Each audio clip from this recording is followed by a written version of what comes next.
to do yesterday. It was too good to be true. All right, so, the first thing I would say is we did get a bunch of good work against these guys over 2 days.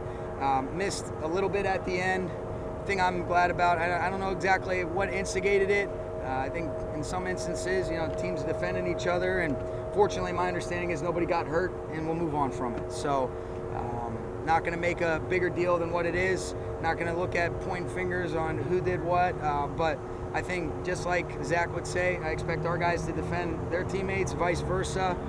There are certain things you just don't know exactly what occurred, but I am glad that my understanding is nobody got injured, and that's the most important thing. And we'll move on, and we'll look at, we got enough stuff done to be able to evaluate it. As far as John Wolford, you guys saw it right yesterday. He actually hit his thumb where his fingernail on his thumb, on his throwing thumb, where it's just, he could push through it, but it's kind of just weird to grip the ball. If it was on his left hand or if he wasn't a quarterback, it would be a non-issue.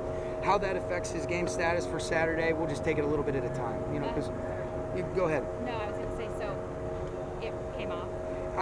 When he showed it to me after practice, it was one of those deals that it's going to eventually fall off if he didn't take it off yet. Those things can be pretty irritating, where he's tough enough to push through it, but this isn't the time to try to really be a hero. And when you're gripping the ball in your throwing hand with that thumb, that makes a significant difference. And then you can start to develop bad habits if you try to overcompensate. And so obviously we'd like him to be able to play, but we'll be smart about that, and you guys will probably know before kickoff if he's playing or not. You seem genuinely angry coming out of that scrum in terms of after trying to... Well, no, anytime that, I would say this, I don't know what I was, I just see guys swinging, and some guys have helmets on, some don't. There's a scrum, you just never know what can occur.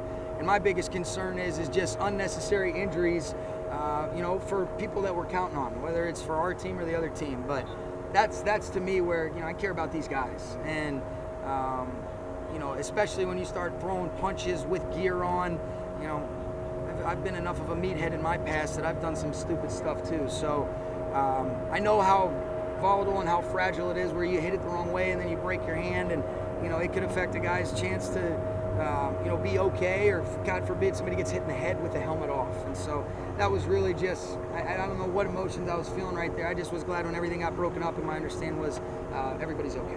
Was some of the frustration emanating from you? Also, looks like a couple of people had helmets that weren't.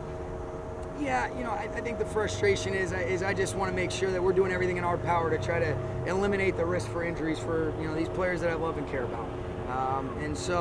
But what I also understand is these are guys that they stand up for one another, and how exactly is the right way to handle it. If you guys know the answer, I'd love to hear your perspective, but I am going to always support our players. They're going to support each other, and I'm not interested in diving deep into how it started or what got into it. Like I said, I'm just glad that my understanding is everybody's okay, and it's like anything else. You just move forward, and this will be a little blip on the radar an hour from now for our guys.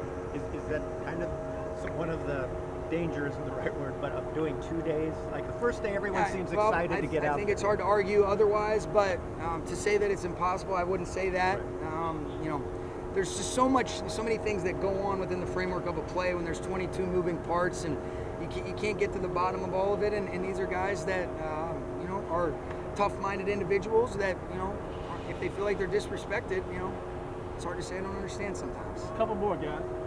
Is that when you're having the conversation in the spring or like the end of your season about possible joint practices, how much do you take that, what could happen, to account versus I really just want to get these 2 good days of work? Let's say this, I trust our players. I have no doubt that I can trust them to follow the certain things that we're asking of them. And then there's certain things that occur that you have to be able to adjust and adapt. But I think one of these things here, it's as big a deal as we make it.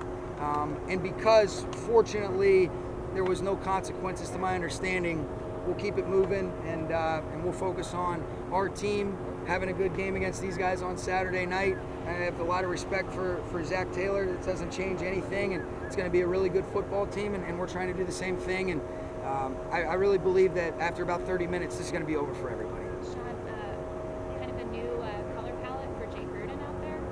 Yeah, so Jay is, you guys know how close Jay's been to me. He's been such an instrumental part really of my coaching career, a huge mentor. So he's going to help us out in a consulting role, and so it's always good to have him out here. He'll do that remotely, but he's a guy that I heavily rely on and have always, whether he's rocking the Rams blue or not. Two more guys. What stands out to you about the Bengals defense going up against the defense? Yeah, I think just really sound. They got really good players on all three levels of the defense.